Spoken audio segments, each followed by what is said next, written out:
মানবাধিকার কর্মী গ্রেটা থুনবার্গের সাথে কি হয়েছিল ইসরায়েলে তা নিয়ে এখন চলছে তুমুল আলোচনা। জানা গেছে মাটির ওপর টেনে হিচড়ে নিয়ে যাওয়া হয়েছিল গ্রেটাকে। জোর করে শরীর মুড়িয়ে দেয়া হয় ইসরায়েলি পতাকায়। শুধু তাই নয়, একটি কক্ষে ইসরায়েলের উগ্র দক্ষিণপন্থী জাতীয় নিরাপত্তা মন্ত্রী ইতামার বেন গভির প্রবেশের পর সেখানে ধাক্কা মেরে গ্রেটাকেও ঢুকিয়ে দেয় ইসরায়েলি বাহিনী।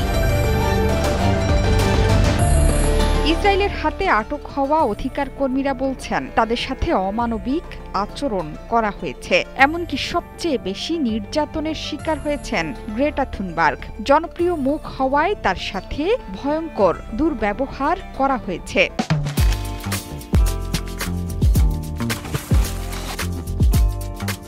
গত সোমবার গ্রেটাকে ফেরত পাঠানো হয়। দেশে ফিরে নির্যাতনের অভিযোগ নিয়ে নিজেই মুখ খুলেছেন গ্রেটা থুনবার্গ। স্টকহোমে এক সংবাদ সম্মেলনে ফ্লোটিলায় কি হয়েছে তার কিছুটা বর্ণনা দিয়েছেন এই অধিকার কর্মী। তিনি জানান, ইসরায়েলি সেনারা তাকে সহ অন্যান্যদের অপহরণ এবং নির্যাতন করেছেন। তাকে বিশুদ্ধ পানি দেয়া হয়নি, অন্যদের জরুরি ওষুধ থেকে বঞ্চিত করা হয়েছে। তবে ব্যক্তিগত বিষয়গুলো এড়িয়ে যেতে চেয়েছেন Greta.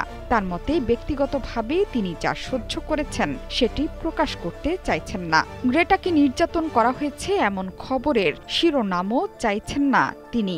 The Global Samud Flotilla was the biggest ever attempt to break Israel's illegal and inhumane siege by sea. Greta থুনবার্গকে নিয়ে অশোভন মন্তব্য করেছেন মার্কিন প্রেসিডেন্ট ডোনাল্ড ট্রাম্পও। উপহাস করে মার্কিন প্রেসিডেন্ট গ্রেটাকে উৎপাত সৃষ্টিকারী বলে আখ্যা দিয়েছেন। ট্রাম্পের মতে গ্রেটা এখন আর পরিবেশ নিয়ে কাজ করছে না, এসব করে বেড়াচ্ছেন। তাকে চিকিৎসক দেখানো উচিত। গ্রেটার রাগ নিয়ন্ত্রণজনিত সমস্যা আছে বলেও মন্তব্য করেছেন মার্কিন প্রেসিডেন্ট ডোনাল্ড ট্রাম্প। 22 বছর বয়সী থুনবার্গ গ্লোবাল সুমুদ ফ্লোটিলা নামের একটি নৌবহরে ছিলেন। বহরটি গাজায় ত্রাণ সামগ্রী পৌঁছে দেয়া এবং অবরুদ্ধ এ অঞ্চলের মানবিক বিপর্যয়ের প্রতি বিশ্ববাসীর দৃষ্টি আকর্ষণ করার চেষ্টা করছিল।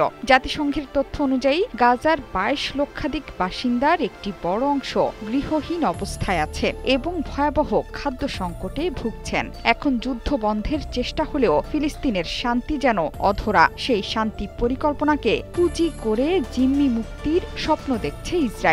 সেই শান্তি ফিলিস্তিনিদের কপালে নেই। সেখানে এখনো হামলা চালিয়ে যাচ্ছে মধ্যপ্রাচ্যের কসাই বেনিয়ামিন নেতানিয়াহু। জোহরা চৌধুরী সেতু, ৭১।